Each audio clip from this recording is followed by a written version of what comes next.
আসসালামু আলাইকুম ওয়া রাহমাতুল্লাহ।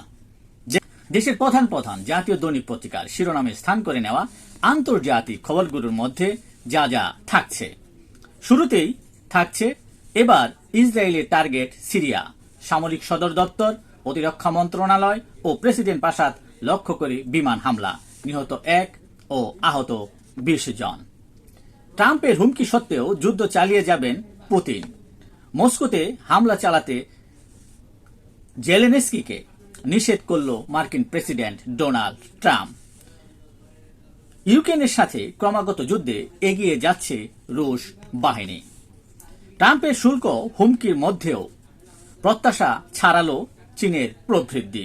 এপ্রিল থেকে জুন প্রান্তিকে জিডিপি বৃদ্ধি পেয়েছে 5.2%। বিক্ষুব্ধদের নিয়ে মন্তব্য করায় মন্ত্রিত্ব হারালেন কিউবার শ্রমমন্ত্রী। নতুন রাজনৈতিক দল খুললেন ইমরান খানের প্রাক্তন স্ত্রী রেহাম খান। তার দলের নাম পাকিস্তান রিপাবলিক পার্টি। সবশেষে আজকের বিনোদন জগতে যা থাকছে এক ঝলক দেখে নেওয়া যাক।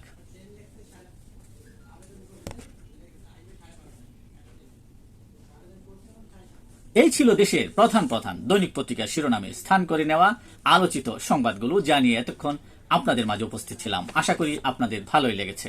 আজকের মতো এখানেই, আবারও দেখা হবে আগামীকাল ঠিক একইভাবে জাতীয় দৈনিকে স্থান করে নেওয়া আলোচিত সংবাদগুলো নিয়ে। সে পর্যন্ত অবশ্যই ভালো থাকবেন, সুস্থ থাকবেন। আসসালামু আলাইকুম ওয়া রাহমাতুল্লাহ।